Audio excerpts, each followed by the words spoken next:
भारत माता की जय। छत्रपती शिवाजी महाराज की जय।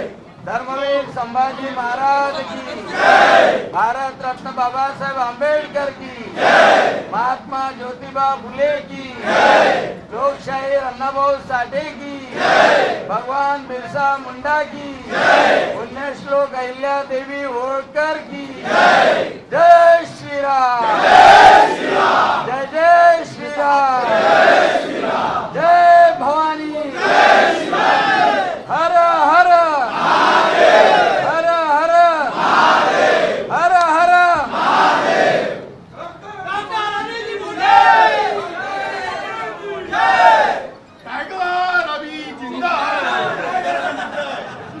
आज खूप दिवसापासून वाट पाहत होतो, तो क्षण आला आणि नवनीतजी तुमच्या लोकसभेच्या पराभवानंतर तुमच्या डोळ्यातले जे आसू निघाले त्याची किंमत संपूर्ण अमरावतीकरांनी चुकवली आणि ज्यांनी ज्यांनी आसू काढले जाणीवपूर्वक कटकारस्थान करून त्या सगळ्यांना आज रडायची पाळी आली।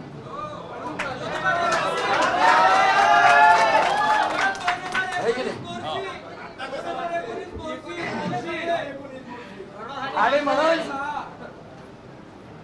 आज सर्व 6 आमदार इथे आहेत।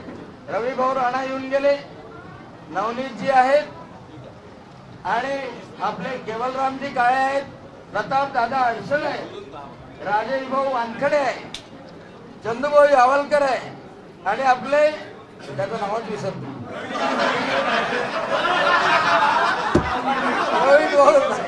नेहमी आरोप असते त्याचं नाव विसरतो।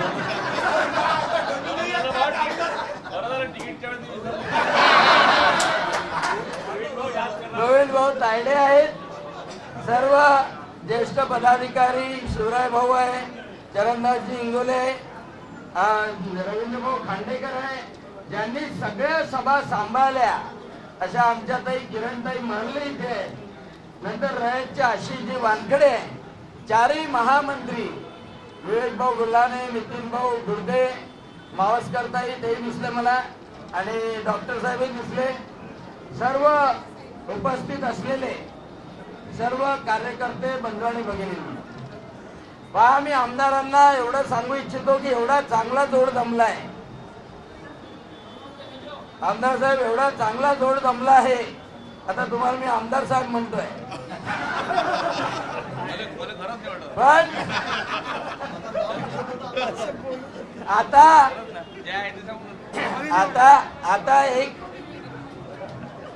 आता एक गोष्ट लक्षात ठेवा का या सगळ्या कार्यकर्त्यांनी खूप जीवापाड मेहनत केली आहे, खूप जीवापाड मेहनत केली आहे आणि काही लोकांनी म्हणजे मीठ टाकायचा प्रयत्न केला, तेही लोकांनी जुमानलं नाहीये।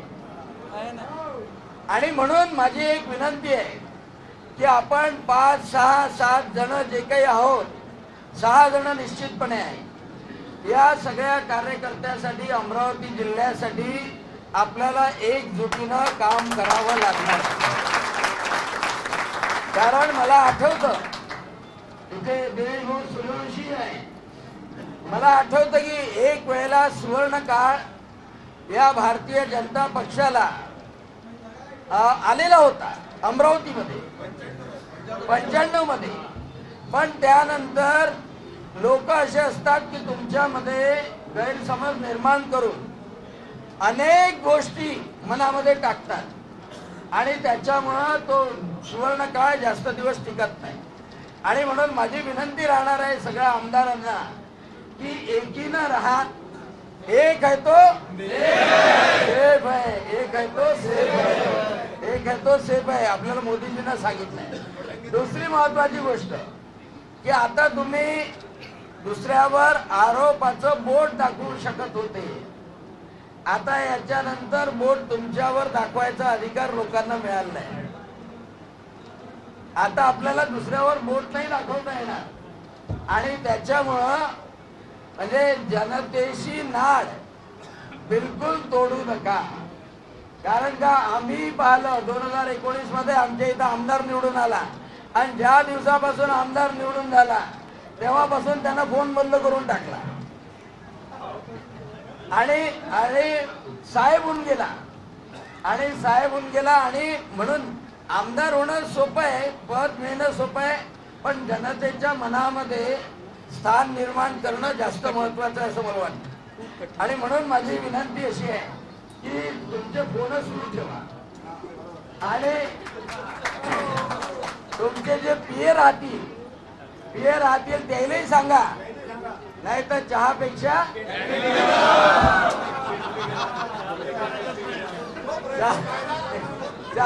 केटली गरम होती.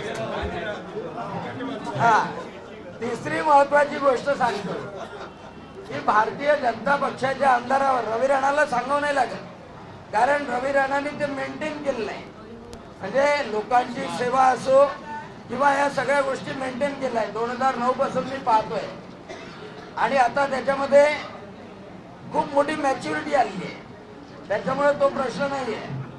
पण बाकीच्यांना माझी एक विनंती आहे की कोणी असं म्हणणं आहे की भाजपचा आमदार निवडून आल्यानंतर उठला, मातला, माजला असे शब्द त्यांनी वापरायची पाळी येऊ नये ही विनंती आहे. एक चौथी विनंती आहे, कारण का मी कार्यकर्त्यासमोर सांगतोय, थोडस तुम्हाला वाईट वाटत, आज स्वागत करायचं होतं आणि आम्हाला डोस देऊन राहिले. शेवटी मी ॲलोपॅथिक डॉक्टर आहे, मला इंजेक्शन टोचल्याशिवाय बरं वाटत नाही. होमिओपॅथी असलो तर गोळ्या दिल्या असत्या गोड गोड. चौथी महत्वाची गोष्ट सगळ्या कार्यकर्त्यांना, सगळ्या आमदार महोदयांना सांगतो की तुम्ही जिंकले हे चांगलं झालं, पण आता याच्यानंतर आपला कार्यकर्ता जिल्हा परिषद मध्ये, पंचायत समितीमध्ये, नगरपालिकेमध्ये, नगरपंचायतमध्ये, महानगरपालिकेमध्ये जिंकला पाहिजे.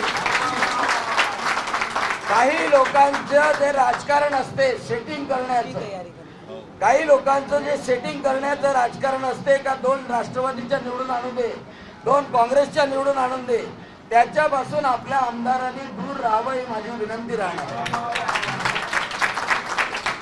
कारण का त्याची लोकांमध्ये मोठी चीड आहे. आणि म्हणून आपला कार्यकर्ता, मोदीजी सांगतात, अमित शहाजी पण सांगतात की पार्लियामेंट पासून पंचायत पर्यंत हा भगवा फडकला पाहिजे. आणि ते काम तुम्ही अनुभवलं असेल. सगळ्या आमदारांना सांगतो की तुमच्या निवडणुकीमध्ये नवनीत राणा आणि मी स्वतः आणि अशा अनेक कार्यकर्त्यांनी एवढं काम केलं की कधी कधी लोक म्हणायचे का उमेदवारापेक्षा जास्त काम केलं, म्हणजे रात्री 2-2, 3-3 वाजेपर्यंत. आणि म्हणून आमची अपेक्षा राहणार आहे, या सगळ्यांची अपेक्षा राहणार आहे, देवेंद्रजींची अपेक्षा राहणार आहे की पुढच्या जिल्हा परिषद पंचायत समितीमध्ये तुम्ही प्रत्येकासाठी तेवढ्याच ताकदीनं काम केलं पाहिजे, तेवढ्याच ताकदीनं काम केलं पाहिजे. कारण की आपल्या इलेक्शन मध्ये माणूस काम करते पण दुसऱ्याच्या इलेक्शन मध्ये काम करत नाही. हे मोठं दुःखाने मला जिल्हाध्यक्ष म्हणून पाहायला मिळते. आणि शेवट इतका गोड झाला, खरं म्हणजे आम्हाला माहित होतं की मेळघाट मधला टायगर निवडून येणार. म्हणजे आदल्या दिवशी देवेंद्रजींना भेटायला जेव्हा मी गेलो, मतदानाच्या आदल्या दिवशी रिपोर्ट दिला, तर त्यांना सांगितलं की 3 तर नक्की आहे, 3 तर नक्की आहे की आमचे प्रतापदादा नक्की आहे, कारण त्यांनी लाडक्या बहिणीचे सगळ्यात जास्त मेळावे घेतलेला माणूस असेल तर प्रतापदादा. दुसरा नक्की केवलराम काळे, कारण की तिथे माहेरच नवनीत राणाच आहे, त्याच्यामुळे माहेरचे लोक धोका देणार नाही हे मला माहित होतं. आणि तिसरं नक्की मला माहित होतं की मोर्शीतले लोक अभूतपूर्व मताधिक्य चंदूभाऊ यावलकर यांना देणार याचा कॉन्फिडन्स होता. मग ते म्हणे मग 2चं काय, म्हटलं 2 मोठी काठी की टक्कर आहे, कारण का काठी मोठे मोठे आहे.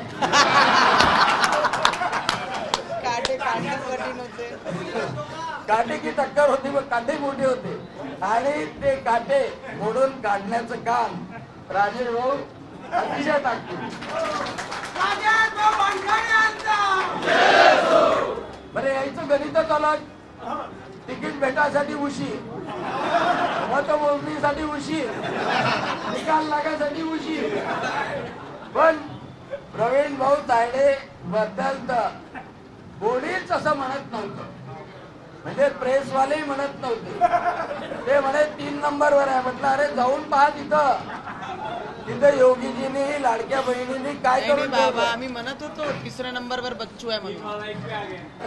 हा, तर डमीनं कसा डमरू वाजवायचा हे शिकायचं असेल तर प्रवीण भाऊ पासून शिकायला. आणि बच्चू कडूला भोवलं काय ते महादेवाचा त्रिशूल जो होता, हे लोक जे सगळे आहेत, कारण ही लढाई लाडक्या बहिणीची होती, ही नरेंद्रजी मोदींच्या विश्वासाची होती, देवेंद्र फडणवीसांच्या नेतृत्वाची होती, आपल्या संघटनात्मक ताकदीची होती. आणि त्याही पेक्षा महत्वाचं, तुम्हाला माहित नाही किती लोक काम करत होते. असंख्य लोक आपल्या परिवाराचे, हिंदू विचाराचे, एकेका मतदारसंघामध्ये 250 बैठका घेतल्या त्यांनी. त्यांचं पेपरात नाव येणार नाही, त्यांचा सत्कार केला जाणार नाही, त्यांच्याशी कोणी गोड बोलणार नाही, माहित नाही. गुप्तपणे काम केलं आणि गुप्तपणे काम केलं. आणि ते परिवाराचे लोक त्या तेच विचार परिवाराचे लोक त्यांनी अतिशय मोठं वादळ आतमधून निर्माण केलं. आणि म्हणून आपल्याला सुनामी दिसली. आणि ते काम अतिशय चांगल्या तऱ्हेनं अचलपूरमध्ये झालं, इफेक्टिव्ह झालं. आणि हे सगळे जे नेते हे फक्त मुस्लिमांचं लांगुल चालन करणार नेते. ते हिंदूंचं प्रोटेक्शन करण्यासाठी एक शब्द उच्चारत नाही. आज त्यांना अमरावतीमध्ये माहित पडलं की काय स्थिती कोणाची होऊ शकते अमरावती शहरात. आणि शेवटी एक महत्वाचं की तिकीट एकालाच मिळत असते. आणि तिकीट एकालाच मिळाली, 5 निवडून आल्या. अनेक जण उत्सुक होते. पण माझ्या बावनकुळे साहेबांच्या, देवेंद्रजींच्या विनंतीला मान देऊन अनेक लोकांनी आपली उमेदवारी पाठीमागे घेतली. त्याच्यामध्ये सुधीर भाऊ आहे, तिकडे आपल्या इकडे मोर्शीमध्ये आहे, मुरुमकर ताई वगैरे, अशा अनेकांनी. आणि म्हणून मागेही घेतली, मोठ्या ताकदीनं कामही केलं. प्रमोददादा कोरडे असो, अशोकराव आणि पदाधिकाऱ्यांनी तर काम केलंच केलं. पण यांनी सुद्धा साखर टाकली, मीठ टाकलं नाही. आणि त्याच्यामुळे हा विजय झालेला आहे.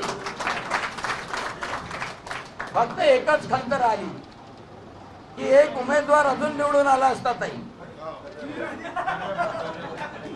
दर्यापूरचा.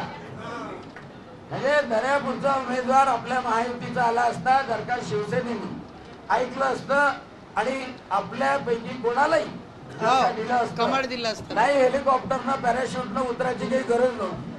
आणि त्याच्यामुळे तो एक उमेदवार आला नाही. आणि त्याच्यामुळे आपल्या 8च्या 8 आल्या नाही. नाही तर 8च्या 8 100% स्ट्राईक रेट आपल्या इथला राहिला असता. परंतु आपण सर्वजणांनी अतिशय चांगलं काम केलं. ज्येष्ठ लोकांनी मार्गदर्शन केलं. ज्येष्ठ म्हणजे तुम्हाला काढून टाकलं असं नाही.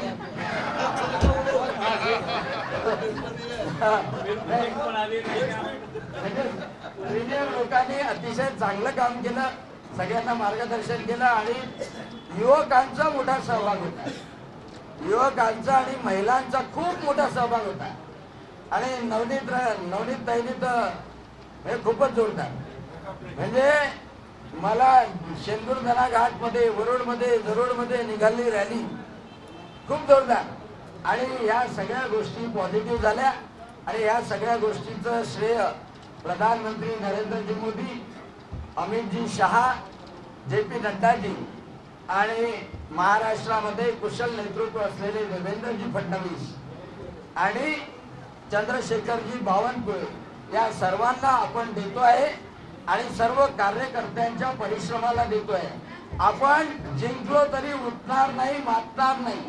आपण जो पंडित दीनदयाळ उपाध्याय आणि श्यामाप्रसाद मुखर्जी यांनी दिलेला अंत्योदयाचा आणि एकात्म मानवतावादाचा आणि सेवेचा जो धडा दिलेला आहे तो आपण कायम पाळत राहू। सेवा हा आपला धर्म आहे आणि म्हणून सेवेचं काम करत राहू। पुढे यश असं सातत्यानं मिळेल अशी ईश्वराजवळ प्रार्थना करू। सर्व सहाय्यी आमदारांचं मी मनपूर्वक अभिनंदन करतो। आपणही जोरदार भारत मातेचा जय जयकार करून अभिनंदन करू। भारत माता की जय, भारत माता की जय, भारत माता की जय। धन्यवाद। एबीपी माझा, उघडा डोळे बघा नीट।